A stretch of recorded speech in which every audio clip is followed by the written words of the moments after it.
Hello guys, আজকের ভিডিওতে সব অসাধারণ সিনেমার আপডেট থাকবে, তাই বেশি কথা না বলে মূল ভিডিওতে চলে যাচ্ছি। প্রথমে আসি আমাদের বাংলাদেশের সুপারস্টার শাকিব খানের কাছে। শাকিব খানের আপকামিং তাণ্ডব সিনেমাটার ডিরেক্টর অর্থাৎ রায়হান রাফি জানিয়েছেন, তাণ্ডব সিনেমাটা তার ক্যারিয়ারের প্রথম দিকের একটা আইডিয়া ছিল। অনেক বড় স্কেল এবং সিনেমাটাকে ফুটিয়ে তোলার জন্য একটা বড় বাজেটের প্রয়োজন ছিল, যা তখন তার ছিল না। এখন তিনি বলছেন এই সময়টাই বেস্ট এই সিনেমাটাকে প্রেজেন্ট করার জন্য। তিনি আরো বলেন, তাণ্ডব সিনেমাটার কাস্টিং এ তিনি সবাইকে চমকে দিতে চলেছেন। খুব শীঘ্রই প্রেস কনফারেন্সের মাধ্যমে এই মুভিটার কাস্টিং নিয়ে ঘোষণা করা হবে। বর্তমানে এই সিনেমাটার প্রি প্রোডাকশনের কাজ শুরু হয়েছে। প্রথম দিকে শোনা গিয়েছিল এই সিনেমাটার মধ্যে নায়িকা চরিত্রে বাংলাদেশের ছোট পর্দার অভিনেত্রী নাসরিন নাহার নিহাকে দেখা যাবে, সাথে থাকবে কলকাতা থেকে কোনো একজন নায়িকা। এখন একটা গুঞ্জন উঠেছে যে এই সিনেমাটার মধ্যে হয়তো জয়া আহসানকে নেওয়া হতে পারে বাংলাদেশ থেকে। যদি এমনটা হয় তাহলে শাকিব খান আর জয়া আহসানকে দীর্ঘ 9 বছর পর একই সাথে স্ক্রিনে দেখতে পারবে দর্শক। এই সিনেমাটার মধ্যে আমরা দুর্দান্ত অ্যাকশন দেখতে পারবো। সম্ভবত এই সিনেমাটার মাধ্যমে শাকিব খানকে আমরা আবার মনস্টার রূপে কোনো গ্যাংস্টার ক্যারেক্টারও দেখতে পেতে পারি। আর সিনেমাটা শাকিব খানের আগের সব সিনেমার রেকর্ডকে ভেঙে দিতে চলেছে, কারণ একদিকে রয়েছে শাকিব খান, অন্যদিকে রয়েছে রায়হান রাফি।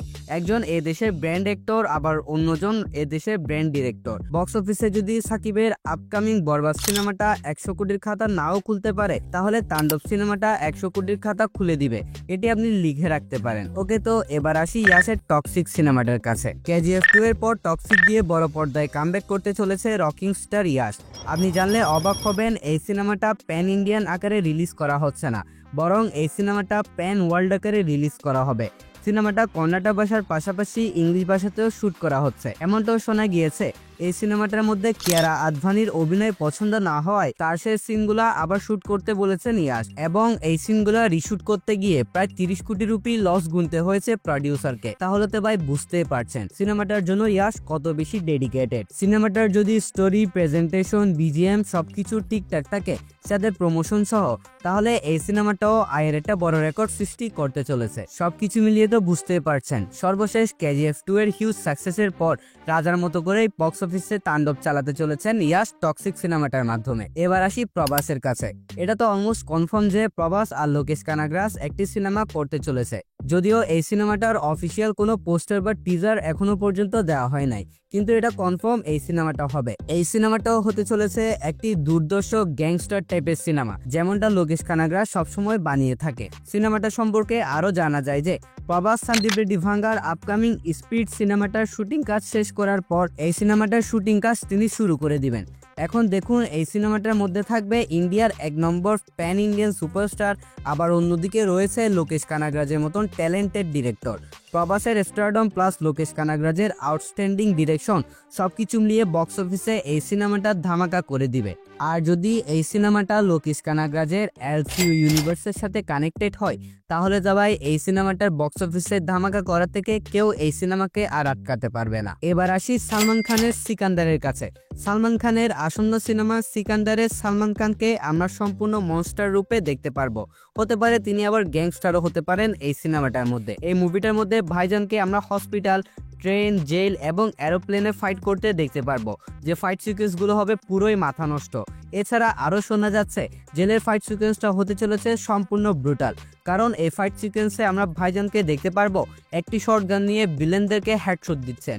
ভাইরে ভাই, এই ব্রুটাল সিনটা যে কি পরিমাণ গুজবান দিবে সেটা তো আপনি এখন ইমেজিনও করতে পারবেন না। হ্যাঁ জানি ভাইজানের বর্তমান সময়টা একটু খারাপ যাচ্ছে, কিন্তু ভাই বিশ্বাস করেন সিকান্দার দিয়ে বক্স অফিসের মধ্যে ভাইজান রাজার মতো করে কামব্যাক করবে। এবার আসি রামচরণের কাছে। কম বেশি সকলে কিউ সিনেমাটা দেখেছেন, আবার এই সিনেমাটা সম্পর্কে হয়তো শুনেছেন।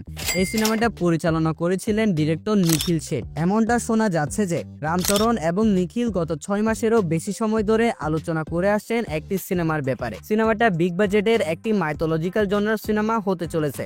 ইন্ডিয়ার সবচেয়ে গুরুত্বপূর্ণ মাইথোলজিক্যাল ক্যারেক্টার থেকে অনুপ্রাণিত হবে এই সিনেমাটা। অলরেডি সিনেমাটার প্রাক ভিজুয়ালাইজেশন সম্পন্ন করা হয়েছে, এবং রামচরণের সাথে এই ফিল্ম করার জন্য প্রোডাকশন টিমও কিন্তু খুব বেশি এক্সাইটেড। রামচরণ গ্রিন সিগন্যাল দেওয়ার সাথে সাথে এই সিনেমাটার প্রি প্রোডাকশনের কাজ শুরু হয়ে যাবে। রামচরণ বর্তমানে বুচ্চি বাবুর সিনেমা নিয়ে ব্যস্ত আছেন, তারপর তিনি পুষ্পাকেতো সুকুমারের সাথে আরো একটি সিনেমা করবেন। তার সাথে নিখিল ভাটের এই কাজটা হয়তো আমরা আরো কিছু সময় পর দেখতে পারবো। এখন আসি শাহরুখ খানের কাছে। মার্ভেল সিনেমাটিক ইউনিভার্সের নাম তো অনেকেই শুনেছেন। যারা মার্ভেলের মুভিগুলো দেখেছেন তারা অবশ্যই মার্ভেলের দ্বিতীয় ক্যাপ্টেন আমেরিকা অর্থাৎ অ্যান্টনি ম্যাকিকে চিনে থাকবেন। অ্যান্টনি ম্যাকিকে এক সাক্ষাৎকারে জিজ্ঞাসা করা হয় নেক্সট অ্যাভেঞ্জার হিসেবে ইন্ডিয়া থেকে কোনো তারকাকে নেওয়া হলে আপনি কাকে নেবেন। অ্যান্টনি ম্যাকি এক কথায় উত্তর দেন আমি শাহরুখ খানকে নিব। সিরিয়াসলি ভাই, শাহরুখ খানকে যদি মার্ভেলের কোনো সিনেমাতে দেখা যায় তাহলে শাহরুখ খানের ফ্যান্সরা শাহরুখ খানের পক্ষ থেকে সবচেয়ে বড় ট্রিটটা পেতে চলেছে। দেখা যাক ইন ফিউচার শাহরুখ খানকে মার্ভেলের কোনো মুভিতে দেখতে পাওয়া যায় কিনা। আর সবচেয়ে বড় কথা কি জানেন, এই ভিডিওটা লাইক, চ্যানেলটা সাবস্ক্রাইব করে রাখবেন। তাহলে এই ভিডিওটা আমি এখানেই শেষ করছি।